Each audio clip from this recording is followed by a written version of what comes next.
weesoo bu mel ni aussi coow li bi mu jógee ki di Mariama aussi bu infidèle def na ab génne nañu ay information di wax ni ki di Evenprod série infidèle dañ ko doon joué loo benn séquence bu érotique mu bañ ba tax mu démissionné ci par la suite ki di Ibou Guèye aussi génne na ab communiqué démentir loolu ba wax ni sax ku bëgg preuve yi mu ngi ak moom tey fu mu toll nii Mame Mactar Guèye dafa taxawee ci position taxaw ci wetu Mariama nangul ko li nga xam ni moom la wax mais nanguwuloo Ibou Guèye aussi li nga xam ne moom la wax pour dire contraire à ce que Mariama. Ibou Guèye mënul fexe ba nit ñi topp ci ginnaaw du ma ko woo. dégg na coow mais ni nga def ba woo Mariama pour avoir l'information est-ce que tamit jotul woon Mame Mactar Guèye nga woo tamit Ibou Guèye pour avoir aussi version des faits pour mën a trancher. Quelle que soit sa version. Les faits sont là. Ibou Guèye a fait l'objet de multiples plaintes. C'est un multirécidiviste.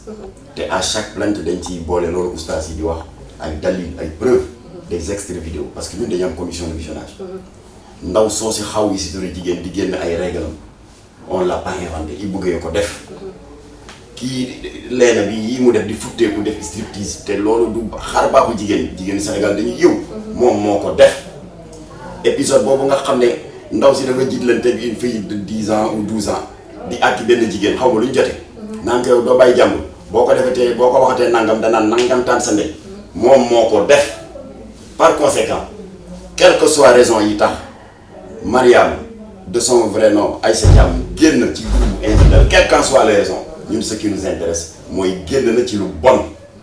génn na ci benn groupe mafieux seen métier mooy di wut xaalis ci kaw di def la promotion de l'adultère. moom moo ci génn l'apologie moom laa wax ak nu mënti dem. ak l'apologie de la fornication ku ci génn. ak noo ma ci mën a génne bu yaboo nga démissionné bu yaboo ñu bëmax la nga dem bu yaboo nga dem ba sa rôle jeex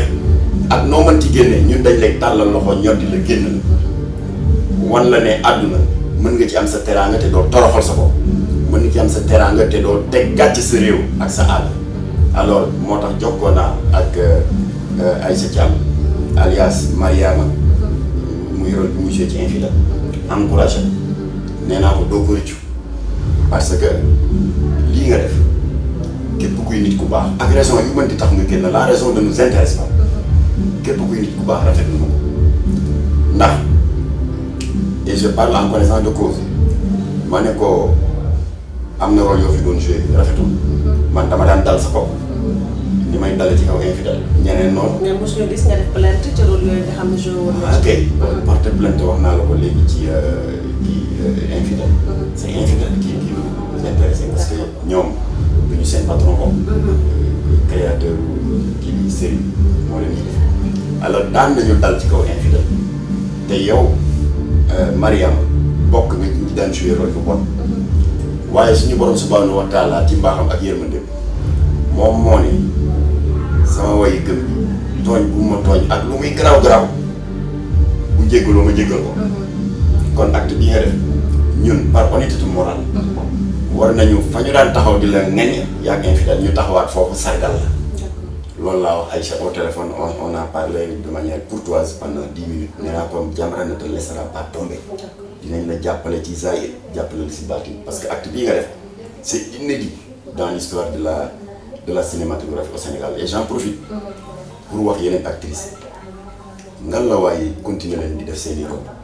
di ci gagner dignement votre vie mais ngir yàlla bu leen kenn jaral ngeen di jouer un rôle dégradant pour la femme bu leen kenn jaral ngeen di jouer rôle boo leen di futteeku di xawi seen sutura parce que foofu laa yemoon sànq sax je parle en connaissance de cause séquence yi ngeen di def muy jàll ci télé wala boog muy jàll ci yeneen plateforme internationale yu demee ni YouTube Instagram seen serveur informatique je parle en connaissance de cause parce que j'ai été le premier chef du service informatique du CICES dirigé naa pour 19 ans alors la ñuy stocké dans les serveurs am na une durée de vie de 20 ans minimum 30 ans maximum ce qui veut dire que nii ngeen di xawee seen sutura di futteeku yàlla tere mën ngeen dem ba nekk maire bi màgget sa doom wala sa sët ñëw di jooy nga ne lan la mu ne benn waaye ma woon ay affaire nee na yaa doon xaweeku di futteeku di dindi sa slip ci télévision yi ma ne leen loolu bu mat a sóoraale def leen li ngeen di def yàlla leen ci yàlla ubbil wërsëg ak gën ko yaatal ni Cheikh Tidiane Diop daan def ak Daaray Kocc te Jamra daan na liggéey ak Cheikh Tidiane Diop su ko yéene kooku c'est une longue histoire ni keneen daan def def nañu seen carrière n'est-ce pas d'artiste et d'actrice te kenn xàmmeewu leen ñuy xawi seen sutura ana Issa Niang yàlla na ko yàlla yërëm moom tamit jigéen la woon elle a fait toute une carrière ak dégg nga keneen ki lay fàtte te nekkoon Sorano alors ñoom itam joué nañu pas mal de scènes te mosuñu leen xamal xawi seen sutura alors ngal la waaye bu leen xaalis jaral ngeen di toroxal seen bopp ndax ni ko moom Abdoulaye Sy di waxee àdduna bi dafa tëradi te ku ci nekk war nga bàyyi xel ni dana am bés nga war fi jóge te nga war a góorgóorlu boo fi jógee nga bàyyi fi way war a fet incha allah. c'est important bu nekk lu am solo conseil bi nga xam ni Mame Mactar Gueye mu ngi koy jox ñi nga xam ni ñoo nekk ci série télévisée yi ba tax na ñu ci bari dañuy wax ni dafa am acharnement bi am ci ñoom waaye li mu leen bëgg rek peut-être mooy seen image pour demain ak seen famille. sama dernière question Mame Mactar Gueye mooy le cas de Léna Gueye personnellement. jamono yi est-ce que def nga ay jéego pour déglu ko xool état d'esprit parce que jamono ji elle est tellement désorientée ci ce qui se passe actuellement est-ce que Mame Mactar Gueye def na ko comme ni mu def ay doomam yu bari jéem ko contacter tegaat ko ci yoon. na def comme Rango. xam nga amoon naa fi coow ak Rango. mu jékki rek tooñ ma agressé ma ndax dama doon naqarlu soirée privée bu ko daan def promotion. futteeku sol benn sabaru si ak soutien bu ndaw. ma intervenir ne ko yaa ngi toroxal la femme sénégalaise parce que plateforme informatique yi c'est visible dans le monde entier vous êtes en train de donner une fausse image de la femme sénégalaise qui est réputée être pudique ak kersa loolu la ñu xamee femme sénégalaise ñàkk jom loolu metti ko mu xëy rek defal moo affaire bu garaaw ñu ne ma ndaw si dee génneel na la benn vidéo ma ne ah bon man lan laa ko def dama ko yàdd rek en tant que baayam en tant que nijaayam ma dem déglu ko dégg mu naan Pa Jamra bii di jaay yu amul jaay ay diine du jóg suma kër ma di ko suppu kànjal di ko defal njaru soow di ko présenté samay copain góor jigéen maanaam yi Jamra di xëy yëpp mu taxal ma ne ko ah bon baax kon nga bëgg leen a def la même chose. ma ne ko j'espère que di nga am fitu répété ko devant le procureur daal defar suma plainte sa naataangoo Mati 3 pommes conseiller ko ni ko li nga def sa garab di dara jaru alors le lendemain la même personne woo waat ma Gueye ma ne ko Rango defaat na vidéo ci yow de ma ne ko kii du ma bàyyi mu ne non non bii c'est différent ma daal di dem taal mu daal di sol benn gramme bu Ibadu bu ñuul ko ak mosoo Ibadu waaye ba tey weewu jasi gi moom dagu ci dara waaw man de affaire bi daal ni ñu ko waxee demeewul noonu man tudduma ko man day en tout cas maa ngi jéggul bu bëggee sax dégg naa Jamra ngi jàppale les veuves des anciens combattants yi laaj seen i indemnisation su bëggee sax ma ñëw jàpp ci liggéey en tout cas maa ngi jégalu daal di baalu complet ba mu defee loolu le lendemain ay kilifa diine ay imam wooma waaye yéen Mactar yéen ñi woote diine yéen waa Jamra kii tooñ na la jégalu na li mu wax yëpp amul reconnaître ne amul waaw loolu ma ne ah wax ngeen dëgg ma daal di waaxu ba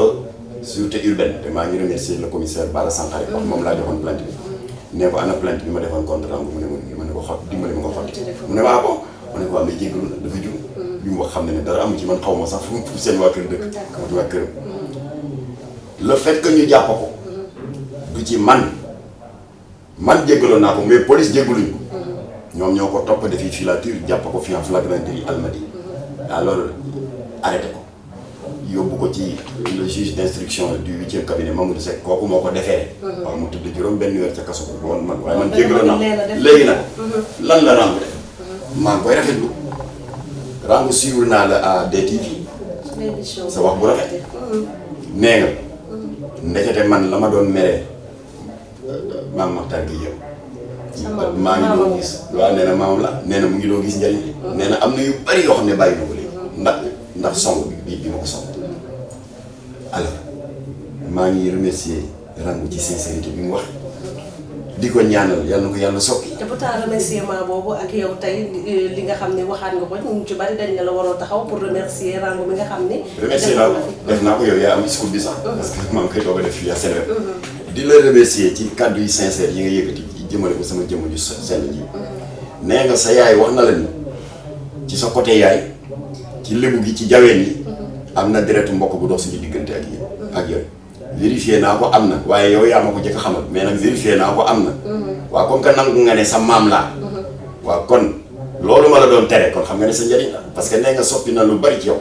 lu ma la tere ëllëg itam na nga xam ne sa njëriñ te wax na dina la seet si te nee nga tam di nga ma seet si yooyu yëpp rafet na alors maa ngi lay ñaanal